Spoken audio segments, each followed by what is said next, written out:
Vasavana.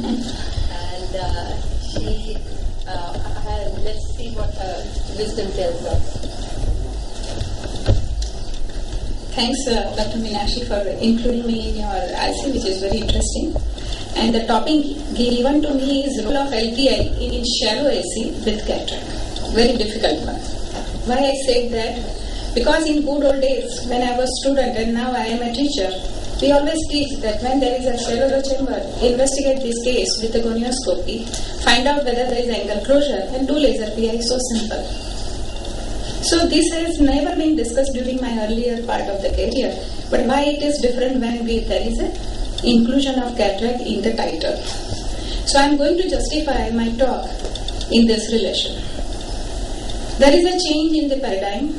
In the old days, there was ICC and ACC where the PI was integral part of the surgery.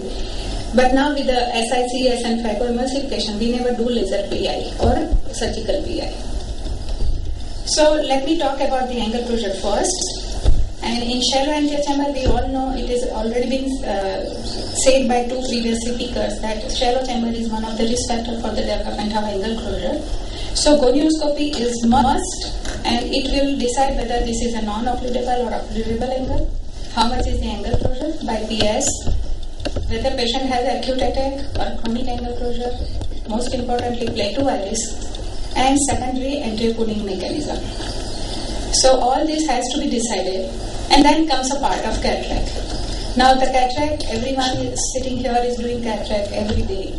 And we decide, we plan the cataract extraction depending upon the type of cataract or what is the visual symptom of that patient. Is it a significant cataract or insignificant?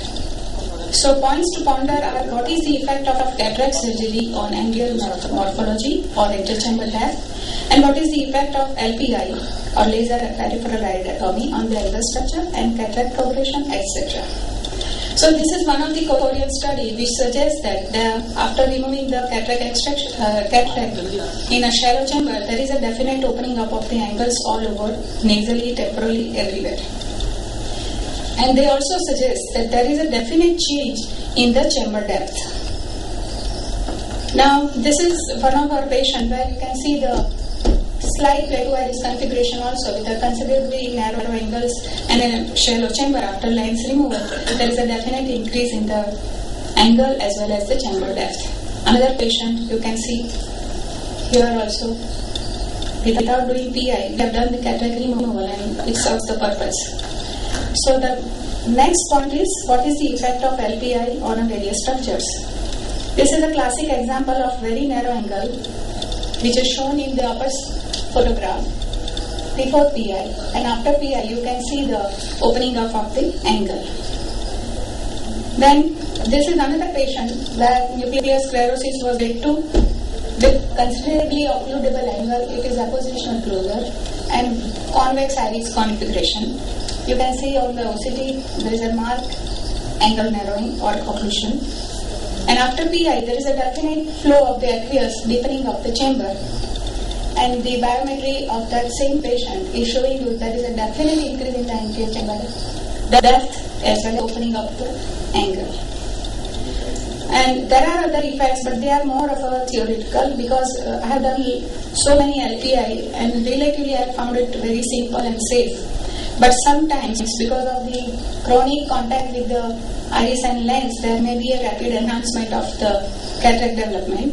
It may cause enhancement of corneal endothelial dysfunction, and most importantly, if there is a posterior synechiae because of the surgery, this laser surgery, it makes cataract surgery more challenging later on.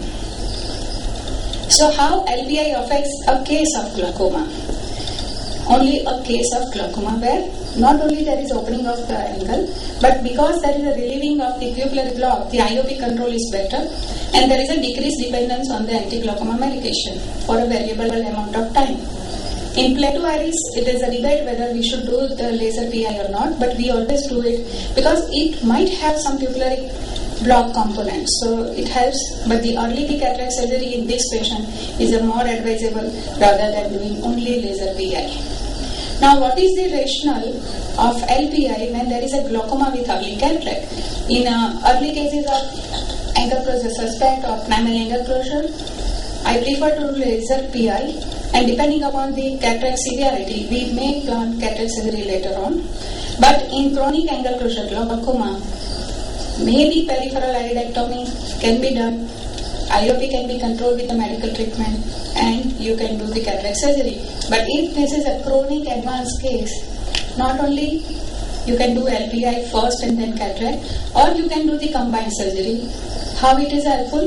It eliminates this pupillary block.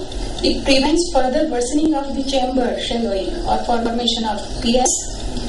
IOP control is better, but most importantly, it prevents the malignant glaucoma. Now, there are some special situations that I would like to mention, like phacomorphic glaucoma, small eyes, nanophthalmic eyes, and sugar exfoliation. I always do LPI before we plan cataract surgery. Why? In sugar exfoliation, sometimes there is an occludable angle, and this is usually because of the zonular laxity, and this allows the lens iris diaphragm to move forward. So this remains as it is after cataract surgery also. So the one piece foldable IOL, foldable bag may push and closes the angle as well as cause the pupillary block. So LPI is indicated in such cases. Then the spirophagia or subluxation, what you suspect in some of the patient with a shallow chamber, you have to dilate the pupil to establish the diagnosis. But you are not sure of the diagnosis, so in this condition, after doing PI, you can easily do the full assessment. And then later on, lens can be removed. In acute attack, I always wait. Wait for the inflammation to subside, control IOP with medically, then maybe we can do laser PI, and later on we can do only cataract extraction. Now, there is no glaucoma, only shallow chamber and a cataract. And we have already planned cataract surgery. Is there a rationale in doing LPI? Only in some of the cases. For example, nowadays we are doing premium IOL. So thorough, full dilatation is required for thorough evaluation of that patient, because you have to give a complete quality vision in this patient. So there, maybe we can do laser PI, because it makes our examination safer. Then LPI will deepen the anterior chamber, we have seen in the previous cases, which facilitates the cataract surgery, and there is a less iris flutter. And the control of IOP is better in pre as well as post-operative period. Now, cataract surgery is not planned. Then also PI is justified because it prevents the progression of angle closure disease, and in some cases where you have to dilate these patients off and on for some vasculopathy or cataract evaluation, then it saves you. And this patient who is on systemic medication which may cause potential angle closure, their PI has a role. Now, only last 2 slides. This is a one case scenario, 62-year female with a shallow chamber and primary angle closure glaucoma, well under control with the medical treatment, early cataract, and other eye is normal, no other risk factor involved. What should we do? We did LPI. You can see the one single synechia here on indentation gonioscopy, and this patient is under observation with the regular follow-ups. So, unless there is additional risk factor involved, you may not do any LPI in shallow chambers in all the patients. But I have put 3 tables here depending upon what should be the procedure to be taken into the various conditions. So, customized approach is must for whatever patient you see with the shallow chamber with cataract. Thank you very much.